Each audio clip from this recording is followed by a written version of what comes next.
So the question that the internet seems to be asking is, can you trust Linus Tech Tips? Let's talk about why this is important. First, Linus Tech Tips is a really big, tech YouTuber. They talk about the same stuff that a lot of smaller channels do. If I talk about mostly like GPUs and the GPU market, they definitely have that in there as well, along with like a very broad range of tech topics. And, they go into the entertaining area aside from being just like pure benchmarks and things like that. But you really can't overlook the fact that they're a massive influence in the tech community. I mean, look at the recent LTT, the expo. So many companies were there, sponsored by Asus. So many YouTubers went. So they definitely have a very big influence. And on that front, it's impressive the amount of organization and the amount of just like pure content that they put out all of the time. But there have been problems. Sometimes I've pointed out in the past, for example, benchmarks when a new GPU comes out, and I've used an example of Linus Tech Tips. Sometimes I'll use an example of like Hardware Unboxed or even Gamers Nexus for the benchmarks to compare numbers for numbers that maybe I didn't do myself for whatever reason. And it's funny that anytime I show the Linus Tech Tips one, I see a bunch of comments saying you shouldn't use their data, it's flawed. There were various instances. I even remember one with Cyberpunk 2077 with one of the new GPU releases that their numbers were completely off. So definitely a big problem, because if you're going to put out benchmarks, even when I do my own benchmarks occasionally that I show, performance between GPUs, I make sure to double check it many times because it's very easy to make a mistake. Even Hardware Unboxed, they said in their recent, podcast, very easy to make a mistake. You can, just put a wrong number somewhere. You can have a setting that sometimes triggers by itself. Like, I think that was the problem with Cyberpunk. It wouldn't really pick up on a setting unless you restarted it. So that's why you have to test multiple times. It's not easy. Now, going back to Linus Tech Tips, they do have their labs, as it's so called, with literally a massive amount of employees. So you would hope that if he's scaling up that big, you do have to make sure that everything is done at a really high professional level.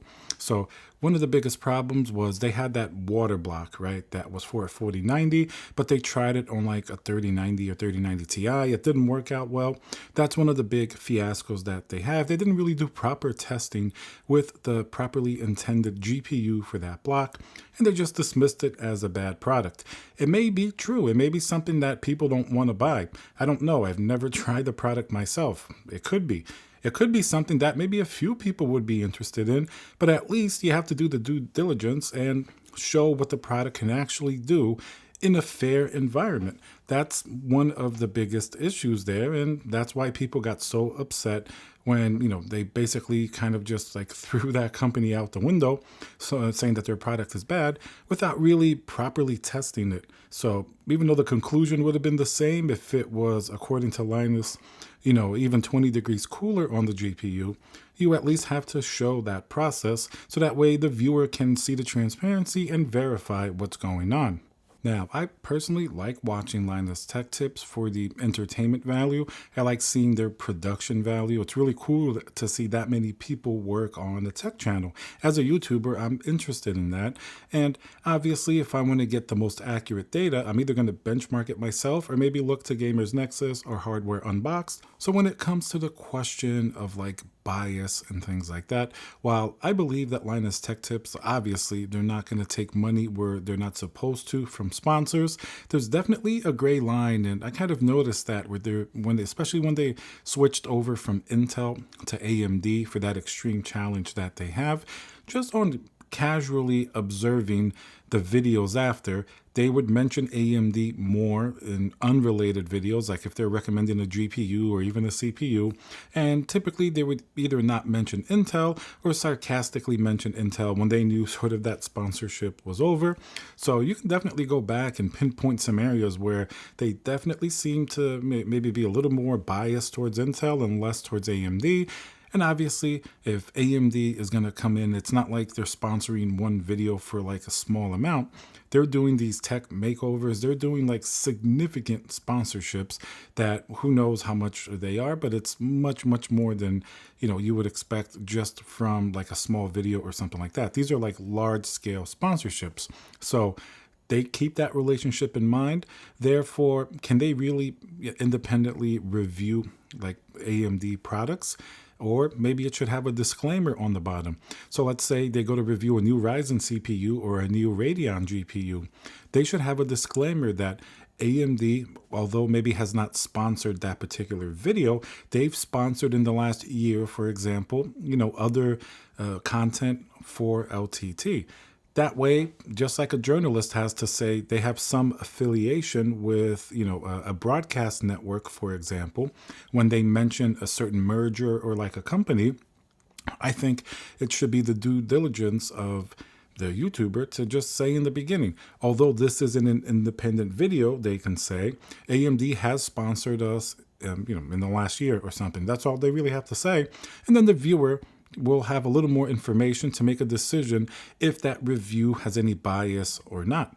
If they don't say anything, it's possible the way YouTube works, they may not even have seen that they're being sponsored by AMD. Maybe they just stumbled upon that video because they searched for like newest Ryzen processor. And then if they have like a glowing review and the viewer is not going to have any sort of, any type of reference point, that could definitely not be good for the consumer. And I think that's where Steve from Gamers Nexus was also going with this. And I do think that is pretty important. Like, let's say if they're reviewing a Ryzen processor, but they've been sponsored by like a vacuum company that has nothing to do with AMD, that's completely fine. That's completely separate and unbiased. But if you're sponsored by AMD and you review one of their products, while obviously nobody's saying that AMD gave them money directly for that product, you can say the human nature is to keep that relationship sort of in the back of their head. So they're not going to be as hard on it as maybe somebody who doesn't have any affiliation. So theoretically, that could, of course, there's many one-of cases or different scenarios. A YouTuber could have 100%, dependability, even with a sponsorship, like maybe LTT does, but you can admit that that's allowing at least some bias to enter the fray. And maybe it should at least have a disclaimer or something like that so people are aware that they're also sponsored. So I think that could be a pretty interesting thing. And we've heard before about companies trying to exert influence over reviews and things like that. And you can bet when you're at a big level like LTT with a lot of money at play, you can bet that's going to be even more important because then there are millions of eyes on a particular product. So they have to work a little harder to make sure the product is maybe put in a good light. So if a company is giving them a product to review, they most likely would want it to be the best review possible. And of course, if they're an ethical company, they would just give them the product and say, here's your opinion. But if they're not, they could do a long-term strategy with LTT by sponsoring other videos, doing things sort of like not directly, influencing, but just kind of like, indirectly influencing by making sure that relationship is good. And then if LTT says something bad about their product, they could always pull out of a future contract in the future without really saying that's the reason. So you don't know how these big companies work, and a really big YouTuber probably has more responsibility to be absolutely transparent. And I do feel that mostly they do, but sometimes with these relationships and with Gamers Nexus pointing out the flaws in their testing, they have a lab with literally so many employees that it could be multiple YouTube channels, and it literally is multiple YouTube channels. So just something to keep in mind. I mean, it's definitely hard doing that many videos. It's hard organizing that much stuff, but maybe that's the point. Maybe they should really narrow it down and do less so they can up the quality. That way you get more accurate results, and then they only work with brands that are maybe separate from any review they may do, and they don't have to go as crazy trying to, do 25 videos a week or however many they do, because they do have bills to pay, but you still have the consumer that you have to be responsible to. So hopefully they make some big changes over there, because now it's a lot of people pointing stuff out. And while I personally don't have anything else to add to that, I just wanted to give some commentary, and I think it could be a good direction for tech YouTube in general. All right, guys, so remember to subscribe, smash that like button, and I'll see you guys on the next video.